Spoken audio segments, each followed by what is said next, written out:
Hello friends, मैं student biochemistry BP 203T के इस वीडियो में हम लोग यूनिट 3 में लिपिड मेटाबॉलिज्म अब स्टार्ट करेंगे। इस वीडियो में हम लोग लिपिड मेटाबॉलिज्म के इंट्रोडक्शन के बारे में बात करेंगे, beta oxidation of fatty acids के बारे में बात करेंगे, beta oxidation of fatty acid के अलग अलग स्टेजेस के बारे में बात करेंगे। उसमें हम लोग एक्टिवेशन स्टेज के बारे में बात करेंगे, ट्रांसपोर्ट स्टेज के बारे में बात करेंगे और बीटा ऑक्सीडेशन स्टेज के बारे में बात करेंगे और उसको फ्लो चार्ट से अच्छे से समझने की कोशिश करेंगे। और इस वीडियो के लास्ट में हम लोग बीटा ऑक्सीडेशन के एनर्जेटिक्स के बारे में भी डिटेल में बात करेंगे। मेरा नाम है डॉक्टर मेहमताब सिंह। चलिए शुरू करते हैं। कोई भी सपना साकार करने के लिए सबसे जरूरी है सही कोच का होना। चुनिए doctor PKS and doctor MPS classes को और करें अपने बी फार्म डी फार्म का सपना साकार। Download the app now.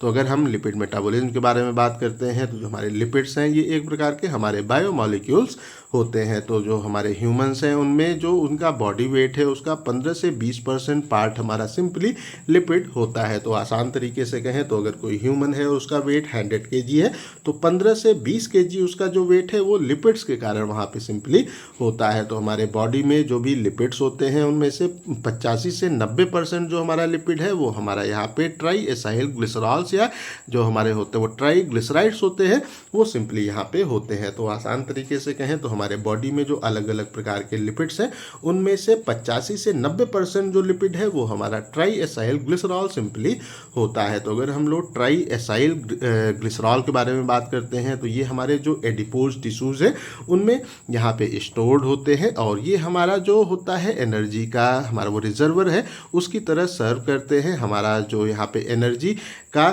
Storage का फॉर्म है उसकी तरह यहाँ पे सिंपली सर्व करने का काम करते हैं। जब हमारी बॉडी को एनर्जी की रिक्वायरमेंट होती है तो ये हमारे जो यहाँ पे होते हैं ट्राई एसाइल ग्लिसरॉल्स होते हैं वो टूटते हैं और हमें वहाँ पे एनर्जी को देने का सिंपली काम करते हैं और ये हमारे एडिपोज टिश्यूज में सिंपली स्टोर होते हैं। तो अगर हम लोग लिपिड्स के बारे में बात करें तो ये हमारे होते हैं कह सकते हैं मेजर सोर्स ऑफ एनर्जी होते हैं नेक्स्ट टू कार्बोहाइड्रेट। तो जो हमारा कार्बोहाइड्रेट है वो हमारा सबसे पहला एनर्जी का सोर्स है। उसके बाद में अगर हम लोग दूसरे एनर्जी के सोर्स में अगर बात करें तो हमारा वो वहाँ पे लिपिड होता है। तो अगर हम लोग अपने फैट और जो हमारे लिपिड हैं उनके बारे में बात करें तो ये एक प्रकार के हमारे इंसुलेटिंग मटेरियल होते हैं। तो इंसुलेटिंग जो हमारा मटेरियल है वो क्या होता है, ये ऐसा मटेरियल होता है जिसके आर पार एनर्जी का ट्रांसफ़र काफ़ी कम या नहीं होता है। तो हमारे जो यहाँ पे फैट है और हमारे लिपिड है वो इंसुलेटिंग मटेरियल है।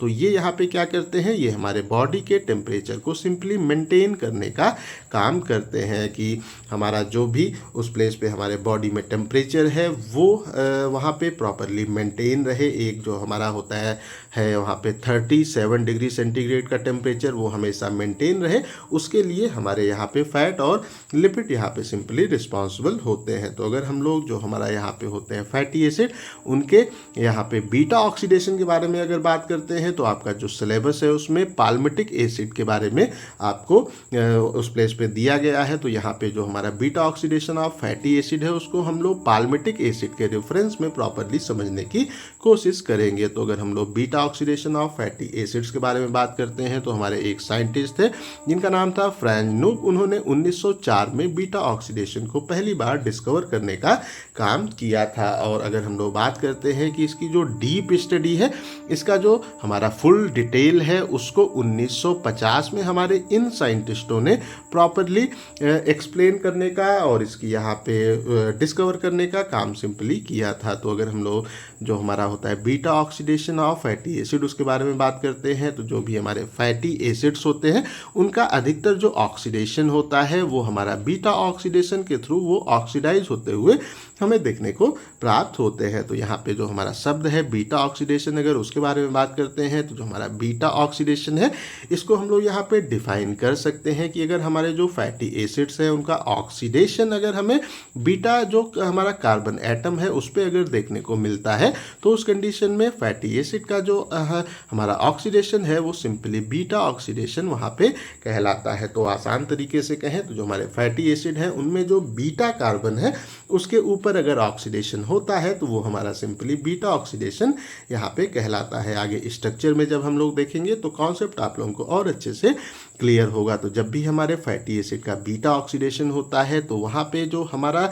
हमें वहाँ पे वो रिजल्ट प्राप्त होता है, या जो हमारा वहाँ पे हमें फॉर्म होते हुए प्रोडक्ट देखने को मिलता है वो हमारा एसिटाइल को एंजाइम ए वहाँ पे सिंपली होता है। और ये हमारा यहाँ पे अगर इसके स्ट्रक्चर के बारे में बात करें तो इसमें हमें 2 कार्बन सिंपली देखने को मिलते हैं। और ये हमारे जो फैटी एसिड्स होते हैं उसका उस प्लेस पे वो सीक्वेंसली ये यहाँ पे एसिटाइल को एंजाइम ए को एक एक करके वहाँ पे रिलीज करते हुए हमें बीटा ऑक्सीडेशन में देखने को मिलता है। तो आसान तरीके से कहें तो जो हमारा यहाँ पे होगा बीटा ऑक्सीडेशन, उसमें हमें जो हमारा होगा NADH होगा उसका फॉर्मेशन देखने को मिलता है, FADH2 का जो फॉर्मेशन है वो देखने को मिलता है। तो ये हमारे कह सकते हैं दोनों कंपाउंड ऐसे हैं जो कि जब हमारे ETC में इंटर करते हैं तो फिर ATP का फॉर्मेशन वहाँ पे ये करते हैं। और जो हमारा एसिटाइल को एंजाइम ए है ये हमारा जो क्रैब साइकिल है उसमें जब इंटर करता है तो फिर ये हमें एनर्जी देने का काम करता है। तो अगर हम लोग आसान तरीके से कहें तो जब हमारा लिपिड का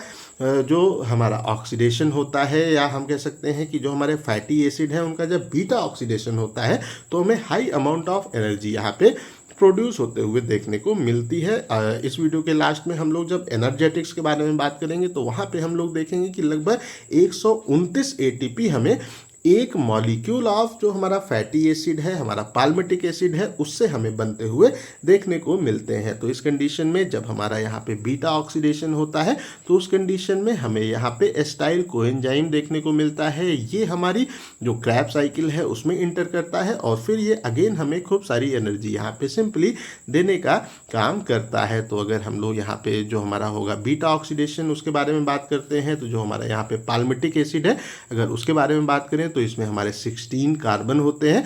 और जब हमारा बीटा ऑक्सीडेशन होता है तो ये उस प्लेस पे क्या करता है, वो सीक्वेंस ऑफ जो हमारे वो 2 वहाँ पे कार्बन का हमारा स्ट्रक्चर है जो कि एसिटाइल कोएंजाइम ए है उसको वहाँ पे वो रिमूव करता है। तो क्या करता है कि हमें पाल्मिटिक एसिड से लगभग 8 जो हमारे एसिटाइल कोएंजाइम ए है वो बनते हुए देखने को प्राप्त होते हैं। और वो जब हमारे TCA साइकिल में इंटर करते हैं तो फिर हमें खूब सारी एनर्जी वहाँ पे देखने को इस प्रोसेस से मिलती है। तो अब हम लोग यहाँ पे स्ट्रक्चर से बीटा ऑक्सीडेशन क्या होता है उसके बारे में बात कर लेते हैं। तो ये एक सिंपल स्ट्रक्चर है हमारे फैटी एसिड का।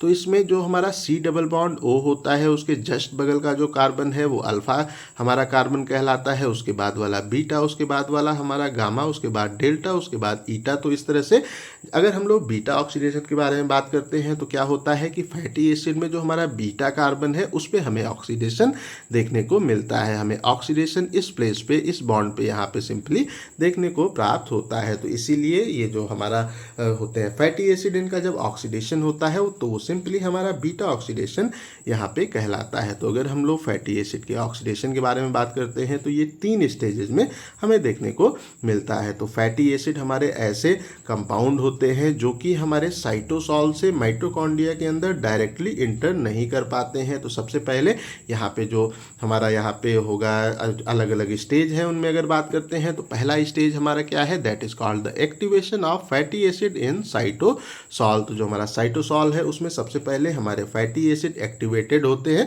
जब वो वहाँ पे एक्टिवेटेड होते हैं और उसके बाद में जब ये एक्टिवेटेड हो जाते हैं तो फिर इनका ट्रांसपोर्ट हमें यहाँ पे साइटोसॉल से माइटोकॉन्ड्रिया में दूसरे स्टेज में देखने को मिलता है। और जो दूसरा स्टेज है उसमें जब हमारे एक्टिवेटेड फैटी एसिड हमारे हम कह सकते हैं कि माइटोकॉन्ड्रियल मैट्रिक्स में आ जाते हैं तो उसके बाद में फिर उनका हमें यहाँ पे अपने तीसरे स्टेज में ऑक्सीडेशन देखने को मिलता है। तो ये 3 स्टेज हैं जिनमें हमारा फैटी एसिड का ऑक्सीडेशन हमें देखने को मिलता है। तो आसान तरीके से कहें तो जो हमारे फैटी एसिड है वो हमारे साइटोसॉल से माइटोकॉन्ड्रिया के अंदर नहीं आ पाते हैं। तो उस कंडीशन में सबसे पहले हमारा पहला स्टेप क्या होता है कि फैटी एसिड का एक्टिवेशन होता है। जब फैटी एसिड एक्टिवेटेड हो जाते हैं तब हमारे एक्टिवेटेड जो फैटी एसिड हैं फिर वो ट्रांसपोर्ट होके साइटोसॉल से माइटोकॉन्ड्रिया के अंदर आते हैं। जब वो माइटोकॉन्ड्रियल मैट्रिक्स में आ जाते हैं तब वहाँ पे उनका बीटा ऑक्सीडेशन तीसरे स्टेज में होता है और फिर हमें जो भी हमारे वहाँ पे फैटी एसिड है उनका कंप्लीट ऑक्सीडेशन देखने को मिलता है। तो अगर हम लोग इस प्लेस पे बात करते हैं तो जो हमारा यहाँ पे फैटी एसिड का ऑक्सीडेशन है वो हमारे बॉडी के अंदर अधिकतर जो टिश्यूज़ हैं उनमें हमें सिंपली देखने को मिलता है। बट अगर हम लोग ब्रेन के बारे में बात करें, या जो हमारा इरेथ्रोसाइट है, एड्रिनल जो होता है मेडुला, अगर उनके बारे में बात करें तो ये यहाँ पे फैटी एसिड को जो हमारा एनर्जी की रिक्वायरमेंट है उसके लिए यूटिलाइज नहीं करते हैं। तो यहाँ पे ब्रेन के बारे में बात करें या इरेथ्रोसाइट या एड्रिनल जो हमारा मेडुला है, वहाँ पे हमें फैटी एसिड का ऑक्सीडेशन सिंपली नहीं मिलता है, और हमारे बॉडी के जितने भी टिश्यूज हैं वो यहाँ पे फैटी एसिड को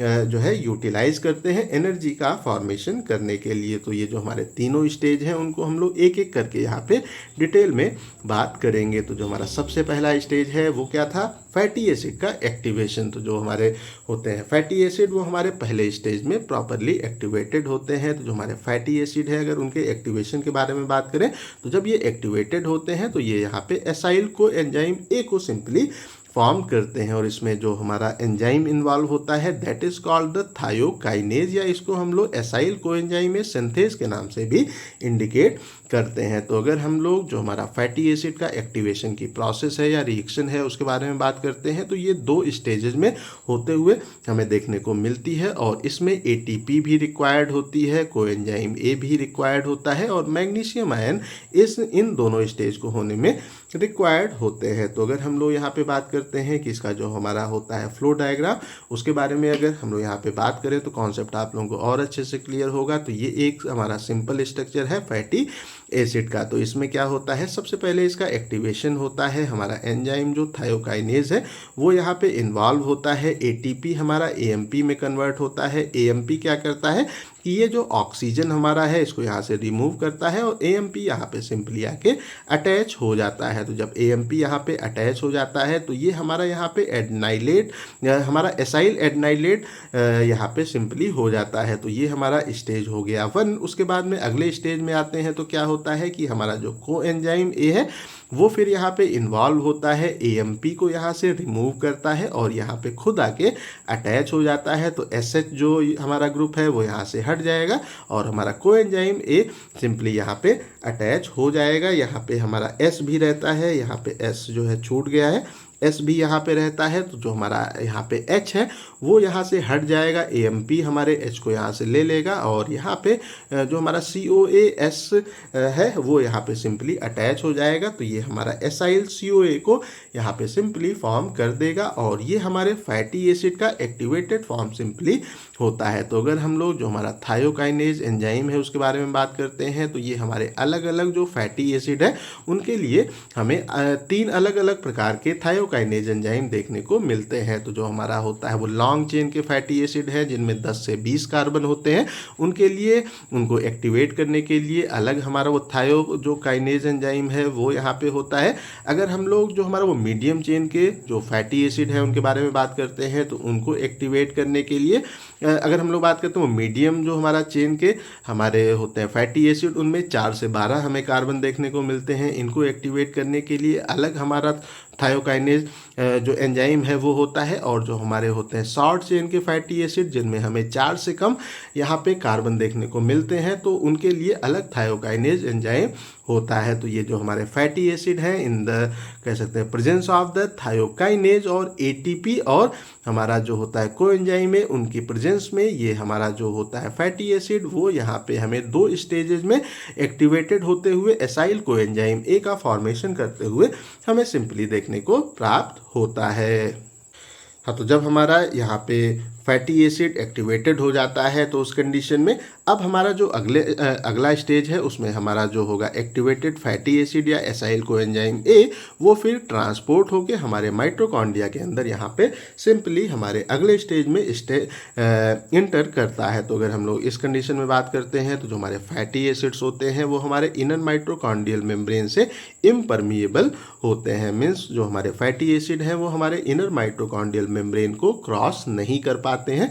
अब हमें यहाँ पे क्या रिक्वायर्ड होता है, एक स्पेशलाइज्ड हमारा जो होता है carnitine carrier system of the transport वो फिर यहाँ पे एक्टिवेटेड होता है, और फिर ये फैटी एसिड को हमारे साइटोसॉल से माइटोकॉन्ड्रिया के अंदर सिंपली इंटर कराने का काम करता है। तो अब हम लोग इसको यहाँ पे डायग्राम से देख लेते हैं, कॉन्सेप्ट आप लोगों को अच्छे से क्लियर होगा। तो ये जो हमारा स्ट्रक्चर है ये हमारा इनर माइटोकॉन्ड्रियल मेम्ब्रेन यहाँ पे है, इस साइड का पोर्शन साइटोसॉल है, इस साइड का पोर्शन हमारा हमारा माइटोकॉन्ड्रियल मैट्रिक्स यहाँ पे है। तो जब हमारा जो होता है साइटोसॉल, उसके अंदर हमारे जो फैटी एसिड है वो एक्टिवेटेड हो जाते हैं एसाइल कोएंजाइम ए का फॉर्मेशन जब हो जाता है तो एक एंजाइम यहाँ पे एक्टिवेट होता है, that is called the carnitine acyl transferase 1 यहाँ पे एक्टिवेट होता है। तो इस कंडीशन में जो हमारा कार्निटीन है वो यहाँ पे जो हम कह सकते हैं कोएंजाइम ए का हमारा पोर्शन है उसको हटाता है और खुद यहाँ पे आके अटैच हो जाता है इस एंजाइम के हेल्प से। तो इस कंडीशन में हमें यहाँ पे इस तरह का स्ट्रक्चर देखने को प्राप्त होता है और ये जो स्ट्रक्चर है वो हमारा जो इनर माइटोकॉन्ड्रियल मेम्ब्रेन है उससे आसानी से अंदर की ओर आ जाता है। तो जब ये यहाँ पे अंदर आ जाता है तब अगेन हमारा एक एंजाइम है that is called the carnitine acyl transferase 2 वो यहाँ पे एक्टिवेट होता है और ये यहाँ पे जो हमारा कोएंजाइम ए है इसको यूज़ करके यहाँ पे एसाइल कोएंजाइम ए को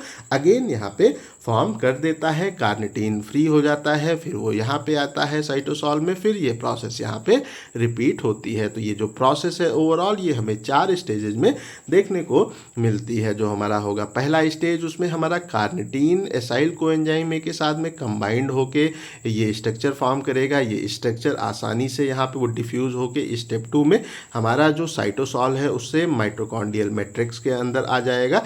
अब ये यहाँ पे जो हमारा कोएंजाइम ए है उसके साथ में यहाँ पे एक तरह से रिएक्ट करेगा इस एंजाइम के प्रेजेंस में और ये यहाँ पे एसाइल कोएंजाइम ए को यहाँ पे फिर से फॉर्म करेगा और हमारे कार्निटीन को रिलीज कर देगा, कार्निटीन फिर यहाँ पे आएगा। इस तरह से ये प्रोसेस हमें देखने को मिलती है। तो ये हमारा 4 स्टेज में सिंपली होता है। तो जब हमारा जो होगा एसाइल कोएंजाइम ए जब वो हमारे यहाँ पे माइटोकॉन्ड्रियल मैट्रिक्स में आ जाता है तब हमारा तीसरा स्टेज यहाँ पे एक्टिवेट होता है। तो अगर हम लोग तीसरे स्टेज के बारे में बात करते हैं तो ये हमारा कहलाता है बीटा ऑक्सीडेशन ऑफ द ये कहलाता है पाल्मिटॉइल कोएंजाइम ए इन माइटोकॉन्ड्रिया। तो अगर हम लोग इसके बारे में बात करते हैं तो इसके पहले भी हम लोगों ने बात किया था कि हम लोग पाल्मिटिक एसिड के बारे में यहाँ पे बात करेंगे। तो यहाँ पे उसका जो एक्टिवेटेड फॉर्म है वो हमारा कहलाता है पाल्मिटॉइल कोएंजाइम ए सिंपली यहाँ पे कहलाता है। तो ये जब हमारे माइटोकॉन्ड्रियल मैट्रिक्स में आ गया तब अब इसका तीसरे स्टेज में यहाँ पे बीटा ऑक्सीडेशन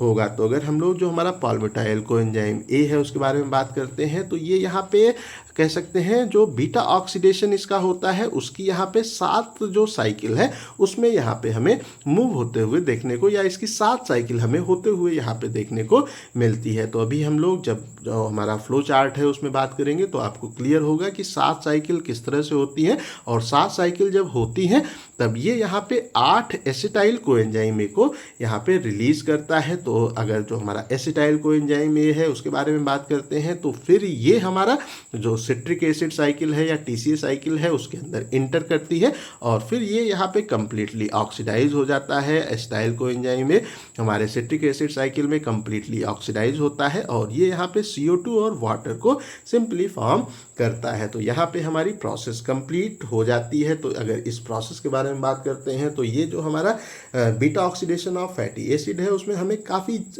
अच्छी क्वांटिटी में एनर्जी का फॉर्मेशन होते हुए सिंपली देखने को प्राप्त होता है। तो अब हम लोग beta oxidation of fatty acid को यहाँ पे एक फ्लो चार्ट के रूप में प्रॉपरली समझने की कोशिश करते हैं। तो अगर हम लोग जो हमारा फैटी एसिड होता है जिसका स्ट्रक्चर हमारा कुछ इस तरह से है, अगर उसके बारे में बात करते हैं तो जो स्टेज 1 है उसमें क्या है, सबसे पहले इसका एक्टिवेशन होता है। तो एक्टिवेशन में अगर हम लोग बात करें तो थायोकाइनेज एंजाइम यहाँ पे इन्वॉल्व होता है। जो ATP है वो यहाँ पे AMP में कन्वर्ट होता है in the presence of the magnesium ion और यहाँ पे कोएंजाइम ए भी इन्वॉल्व होता है। तो ये जब हमारी प्रोसेस होती है, ये हमारी प्रोसेस वो 2 स्टेज में है, इसके बारे में हम लोगों ने इसके पहले बात किया। तो ये यहाँ पे एसिटाइल कोएंजाइम ए को सिंपली फॉर्म करने का काम करता है। तो इसमें क्या होता है कि जो हमारा कोएंजाइम ए है COASH है वो इस ऑक्सीजन को रिमूव करता है और यहाँ पे जो हमारा होता है SCOA या हम कह सकते हैं कोएंजाइम ए वो यहाँ पे अटैच हो जाता है। तो ये हमारा एसाइल कोएंजाइम ए को सिंपली हमारे पहले स्टेज में फॉर्म करता है। तो जब हमारा यहाँ पे एसाइल कोएंजाइम ए जो कि फैटी एसिड का एक्टिवेटेड फॉर्म है,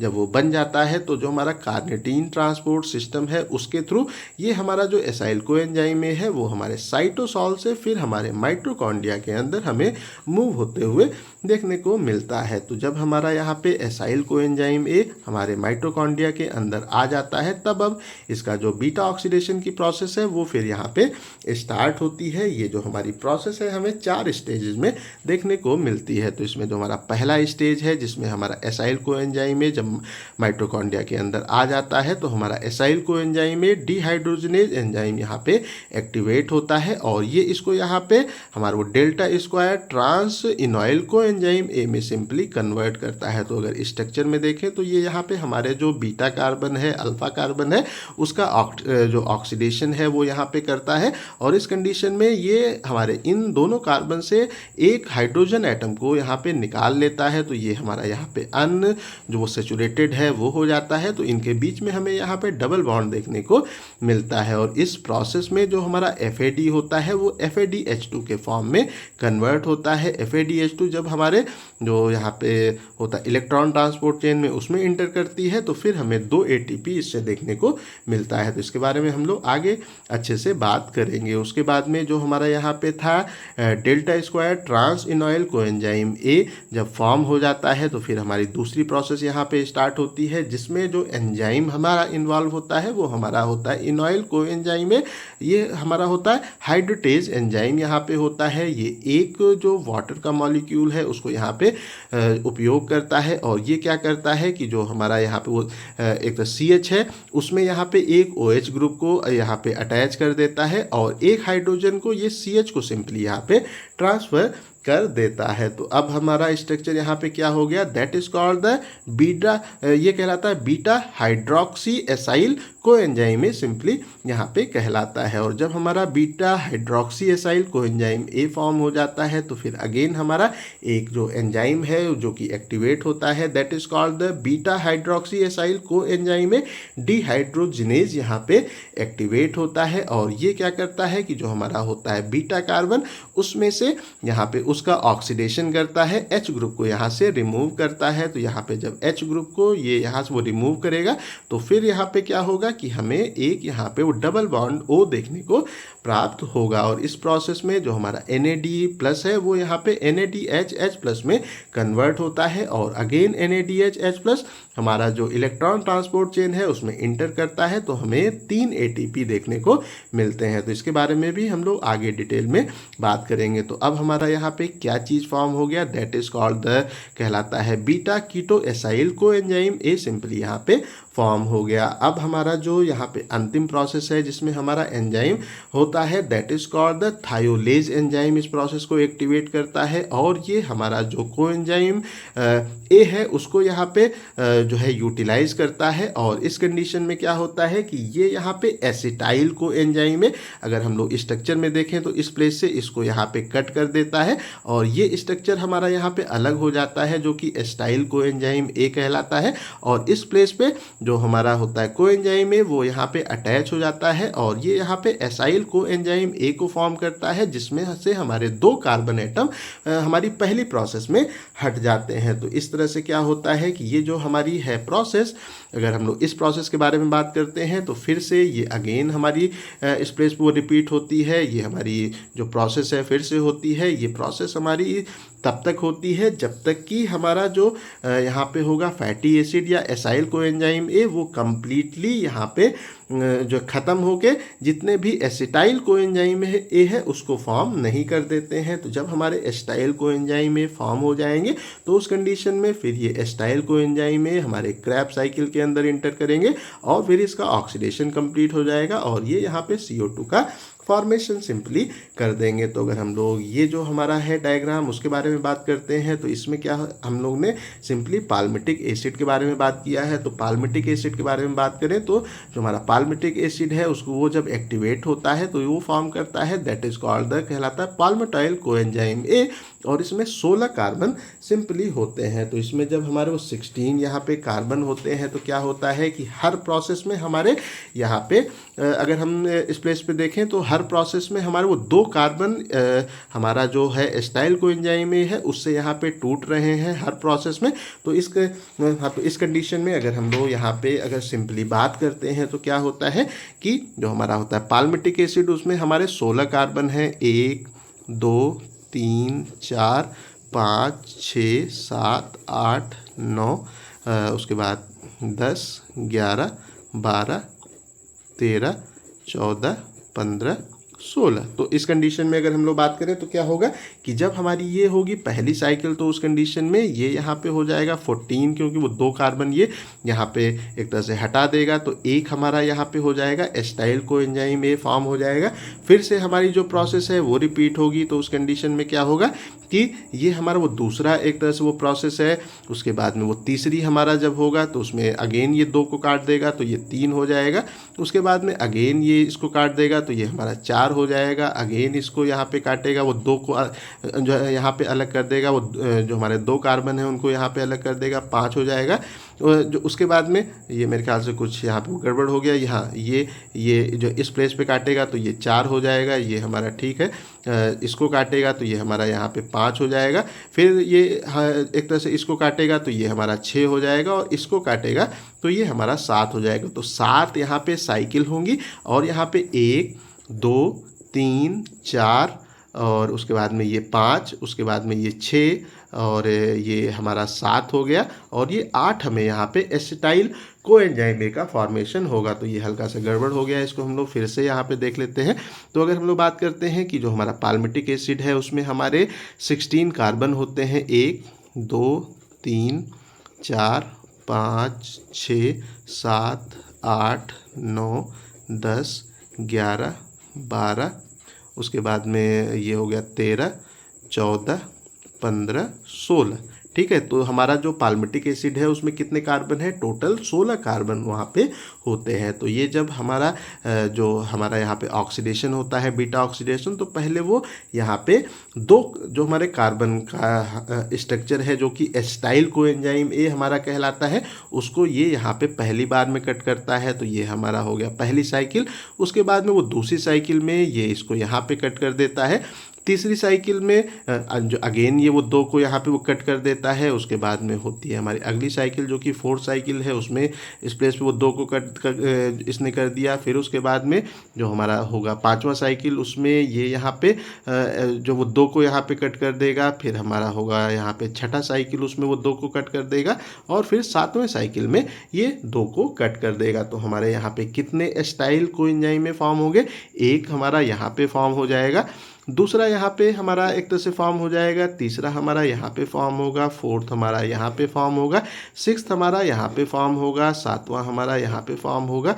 ये देखो फिर कुछ 1 2 3 4 ये हमारा 5वां फॉर्म होगा, सॉरी ये 5वां हमारा बना, ये हमारा हो गया 6ठा एक तरह से फॉर्म हुआ, 7वां यहाँ पे बना और 8वां हमारा यहाँ पे बना। तो जो हमारा पाल्मिटिक एसिड है उसमें हमें यहाँ पे बीटा ऑक्सीडेशन की 7 साइकिल देखने को मिलती हैं और 8 हमारे एस्टाइल कोएंजाइम में हमें अपने प्रोसेस में बनते हुए देखने को प्राप्त होते हैं। तो इस तरीके से जो हमारा यहाँ पे एस्टाइल कोएंजाइम में है जो कि हमारा यहाँ पे फॉर्म हुआ, वो हमारा क्रैब साइकिल के अंदर एक एक करके इंटर करता है और हमें क्रैब साइकिल के थ्रू एनर्जी देने का काम करता है। तो इस कंडीशन में अगर हम लोग बात करते हैं तो जो हमारा पाल्मिटिक जो हमारा होता है यहाँ पे कह सकते हैं वो पाल्मिटॉयल कोएंजाइम ए है जिसके अंदर 16 कार्बन है। ये यहाँ पे 1 2 3 4 5 6 7 जो साइकिल है उससे जब क्रॉस होता है तो फिर यहाँ पे ये 8 एसिटाइल कोएंजाइम ए को फॉर्म करता है। तो जो हमारा यहाँ पे हम कहते हैं हर साइकिल में हमें यहाँ पे एक जो FADH2 है उसका फॉर्मेशन देखने को मिल रहा है, एक यहाँ पे NADH+ का फॉर्मेशन हमें यहाँ पे वो देखने को प्राप्त हो रहा है। तो जो हमारी अगर यहाँ पे 7 साइकिल होंगी तो 7 हमारा NAD+ का इस प्लेस पे वो कन्वर्जन होके 7 NADH+ यहाँ पे फॉर्म होंगे। और जो हमारा FAD है, जो हमारा FAD है यहाँ पे इस प्लेस पे ये जब हमारी जो साइकिल है 7 बार होगी तो 7 जो हमारे FAD हैं वो हमें यहाँ पे 7 FADH2 को हमें देते हुए प्राप्त होंगे। तो अगर हम लोग बात करते हैं कि जो हमारा FADH2 है जब वो हमारा इलेक्ट्रॉन ट्रांसपोर्ट चेन में इंटर करता है तो ये 2 ATP यहाँ पे देता है, और NADH+ जब हमारे इलेक्ट्रॉन ट्रांसपोर्ट चेन में इंटर करता है तो 3 हमें ATP यहाँ पे देता है। तो ये हमारा कितना हो जाएगा, 7 दूनी हमारा कितना 14 हमारे ATP FADH2 से हमें यहाँ पे प्राप्त होंगे, और 7 त्रिक 21 या हम कह सकते हैं 21 हमें यहाँ पे जो हमारा NADH+ है उससे यहाँ पे प्राप्त होंगे। तो 21 और हमारा वो 14 कितना हो गया, ये हमारा 35 यहाँ पे वो टोटल हो गया। तो हमें यहाँ पे जो हमारे 35 ATP हैं इससे प्राप्त हो जाएंगे। जब हमारा जो एस्टाइल कोएंजाइम में है वो जब हमारे क्रैब साइकिल में इंटर यहाँ पे करेगा तो 8 एस्टाइल कोएंजाइम में 96 ATP हमें सिंपली देने का काम यहाँ पे करेंगे। तो अगर हम लोग ATP का फॉर्मेशन के बारे में बात करें तो 131 ATP हमें अपने जो हमारा 1 मोल फैटी एसिड है, हमारा पाल्मिटिक एसिड है, उससे हमें उसके जो हमारा होता है मेटाबॉलिज्म या बीटा ऑक्सीडेशन उससे हमें 131 ATP देखने को सिंपली यहाँ पे मिलते हैं। अब हम लोग यहाँ पे beta oxidation of fatty acid के एनर्जेटिक्स के बारे में बात कर लेते हैं। तो यहाँ पे जैसे कि हम लोग पाल्मिटिक एसिड के बारे में बात कर रहे हैं तो जो हमारा पाल्मिटिक एसिड का जब ऑक्सीडेशन होता है, बीटा ऑक्सीडेशन होता है, तो उसमें हमारे वो कितना एनर्जी वहाँ पे हमें ऑब्टेन होती है। अगर उसके बारे में बात करें तो पाल्मिटिक एसिड क्या है, 16 कार्बन का हमारा एक स्ट्रक्चर होता है। तो इसमें हम लोगों ने इसके पहले भी बात किया कि हमारा बीटा ऑक्सीडेशन की 7 साइकिल यहाँ पे होती हैं। तो हर साइकिल में हमें वहाँ पे एक FADH2 का फॉर्मेशन देखने को मिल रहा है। तो 7 साइकिल में हमारे यहाँ पे 7 FADH2 का फॉर्मेशन हमें देखने को मिलता है। और ये हमारा FADH2 जब हमारे जो हमारा ETC है, इलेक्ट्रॉन ट्रांसपोर्ट चेन है, उसमें ऑक्सीडाइज होता है, और उस प्लेस पे क्या होता है कि हमारा जो यहाँ पे एक तरह से होता है FADH2 जब वो हमारे इलेक्ट्रॉन ट्रांसपोर्ट चेन में ऑक्सीडाइज होता है तो फिर वो यहाँ पे 2 ATP देने का काम करता है। तो एक FADH2 2 ATP दे रहा है, तो 7 FADH2 हमारे 14 ATP यहाँ पे सिंपली हमें देंगे। उसके बाद में अगर हम लोग NADH के बारे में बात करते हैं तो जब ये ETC में ऑक्सीडाइज होता है तो हमारा NADH हमें 3 ATP यहाँ पे देता है। तो हमारा NADH जब 3 ATP दे रहा है, 7 NADH यहाँ पे फॉर्म हो रहे हैं, तो ये हमें 7 त्रिक 21 यहाँ पे सिंपली ATP देने का काम करेंगे। तो अगर हमारा एक NADH यहाँ पे दे रहा है 3 और टोटल साइकिल 7 है तो 21 ATP हमें यहाँ पे NADH से प्राप्त हो जाएंगी। उसके बाद में अगर हम लोग जो हमारा यहाँ पे होता है एसिटाइल कोएंजाइम है उसके बारे में बात करते हैं तो यहाँ पे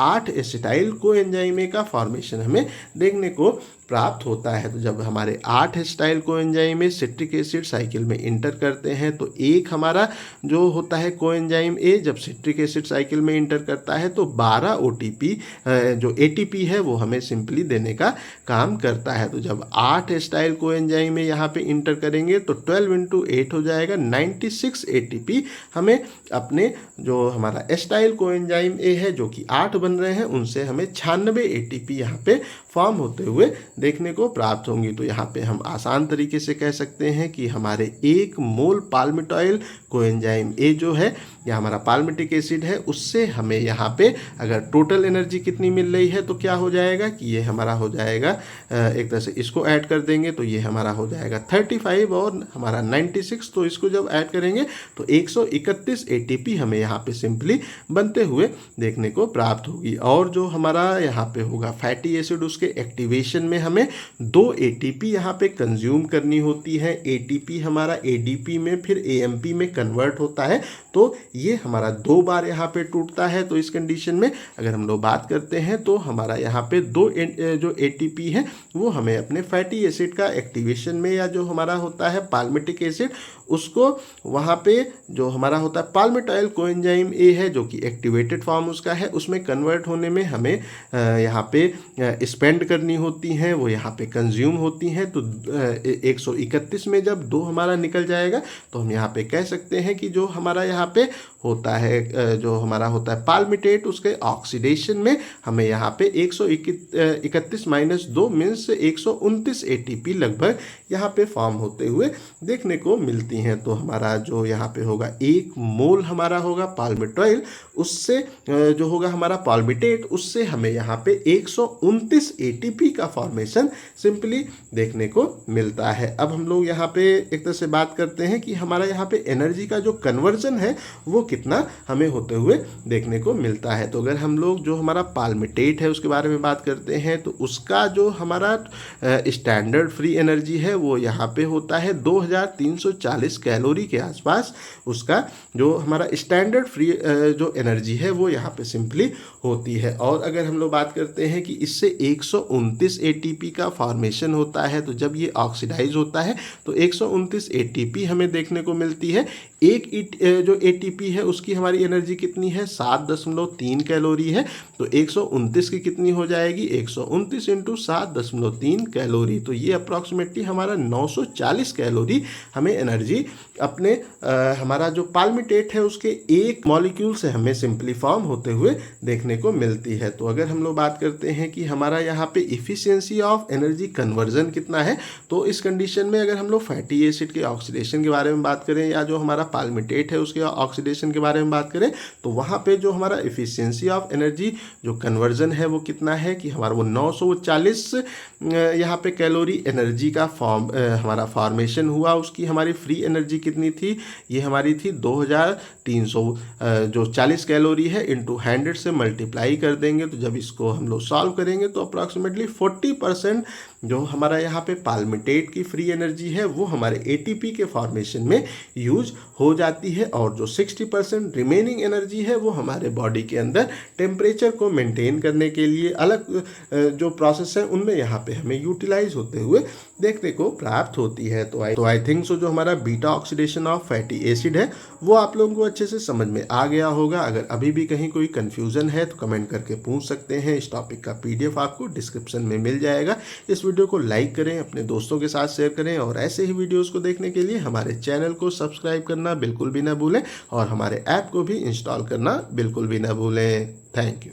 कोई भी सपना साकार करने के लिए सबसे जरूरी है सही कोच का होना। चुनिए doctor PKS and doctor MPS classes को और करें अपने B Farm D Farm का सपना साकार। Download the app now.